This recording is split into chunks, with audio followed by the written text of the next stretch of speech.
Hi there, it's Jen from modernmedicinelady.com and the Empathic Woman System, and the word of the day is tolerate. So I've got a little story to share with you, and the details of the story are definitely first world problems. But even though the details are about first world stuff, I can tell you the essence of this story is about something so much bigger, because it's really about what will we accept, what will we tolerate, what will we put up with. So I'm down in Charlotte, North Carolina in attending a business retreat that I go to a couple times a year. And I'm staying at a hotel that I am very familiar with, that I've stayed at a number of times. I know it well, I know the rooms well. And so when I checked in this afternoon, I was given my room assignment, and it was for a floor that I'd never been on before. And when I came to my room, I got in, and the first thing that I noticed was that there was a strong chemical odor in the room. I could smell bleach, chlorine. I could smell some sort of like cleaning chemical products, as well as a strong sense of kind of like air freshener, like they were kind of covering over other odors. And I noticed that the room was also just a little bit damp, like there was this sort of not necessarily mildewy quality, but definitely a little bit of moisture in the air. And I also noticed that the room was really dim, that it was not very bright, that it didn't seem very airy. So as I'm looking at this room, I'm thinking, this is definitely not what I'm used to in this hotel. This is a little bit less than what I've ever gotten before. And as I continue into the room, I go over to the curtain and I go over to the window and I pull back the curtain and I discover that the window is not looking outdoors. It's actually got a window facing into the hotel itself, into the lobby, and the window is looking directly over the swimming pool. Like, I mean, we're talking like right underneath my room was the swimming pool. And so I figure out, oh, well, that's probably why I'm smelling so much chlorine. And I'm also thinking, wow, what is that going to be like to be right underneath a swimming pool? Because if you've ever been around a swimming pool, you know that kids especially can get pretty noisy. And sure enough, pretty much as soon as I think that, all of a sudden I start hearing kids who are like hooting and hollering and splashing and having a blast, but making a lot of noise. And I'm thinking, am I going to be able to tolerate this? Am I going to be able to put up with this? Is this going to be something that I can deal with for the next couple days? And so I start noticing this kind of dialogue going on between two parts of me. There's the part of me that's concerned about how I will deal with being in this room and whether I can actually cope here. And then there's this other part of me that's like, don't be a pain in the butt. Don't rock the boat. Come on, they've already told you that the hotel is really booked up right now. Don't be that person that goes and asks for something. You know, what are you doing? Why are you doing this? And so I'm just sitting with these two parts of me. The part of me that's like, I really don't think I can tolerate this because it's got some of the worst things about it that are problems for me. Because as a highly sensitive person, I am particularly sensitive to chemicals. I'm particularly sensitive to mold and mildew and fragrances that smell wrong. Like, they really affect me very strongly. They affect my breathing. They affect even my mood. Like, I will start to get kind of panicky if I'm around too much artificial fragrance. On top of that, I'm also super sound sensitive. So being in a room where there are children jumping around and screaming in the pool one floor beneath me, where it's almost like I'm in the same room with them, is going to be very jarring and very, very startling to my nervous system. So there are these two major things that really affect me that are going on in this room. And the bottom line is, if I had decided to stay in this room, what I would be tolerating would be something that I would have to really work on getting through.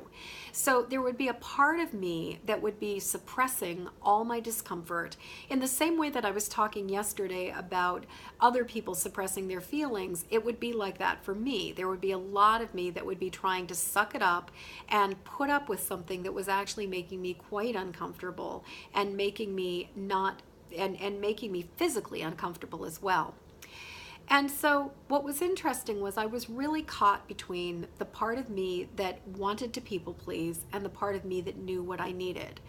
But I started thinking about other people in my life, including my husband, who's really good at asking for a better room if we ever end up in a hotel where the room isn't awesome.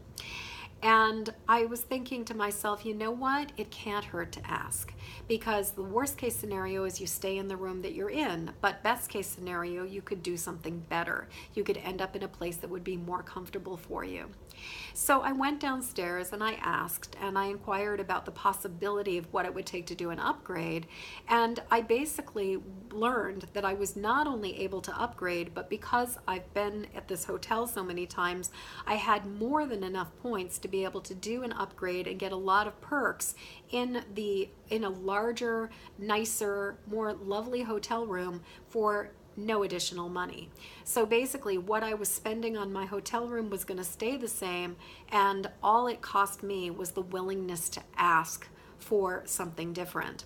So I got the room that I was hoping for, and in addition to it having a window that looks outdoors, that has bright light coming in, we got extra perks, and it didn't cost me any more than the original room that I would have been miserable in. All it took was the willingness to ask. And then on top of that, I got this really awesome piece of confirmation about what I was doing that felt like validation from the universe. Because as we were talking about the floors that were available, and I realized what floor I was going to be on, I started thinking about a specific number, and I thought I would really like to have the hotel room number X. And I thought about it, and I visualized the number in my head. I saw it in my head, I thought about it, and then I continued to talk to the concierge about a whole bunch of other stuff, so I wasn't really thinking about it. So I just flashed on it and let it go. Sure enough, she hands me my hotel keys, and I look at the card, the key card, and there it is. The number that I was visualizing in my head that I just thought, I'd love it. Wouldn't it be awesome if I got this? And it feels to me like that was such confirmation from the universe saying, if you ask, if you go for the things that you want, we will help you. We want to help you. We want to meet you halfway, but you have to ask. And so my willingness to ask allowed me to upgrade into a much more pleasant room and into a space where I'm going to be able to relax into this retreat and really dive in and do my deep work. Because if I had stayed in the other room, I would not have been able to surrender to the work the same way. I would have been not sleeping as well. I would have been probably dealing with some discomfort and potentially even some sort of my immune system being kind of like compromised, which would lead to some fatigue, probably even brain fog and all kinds of other fun stuff, because I was basically trying to suck it up and tolerate something. So my question to you right now is, how many times do you try to tolerate something that's not working for you? How many times does the part of you that wants to people please or not rock the boat or not upset other people or not seem like a pain in the butt, how many times does that part make you deal with things that are not working for you? And what would it take to take that risk, to just see if it was possible to make a change? What would it take to admit to yourself when something is not working and to ask for something better? So I would love to hear what you have to say about all of this. Please leave a comment below.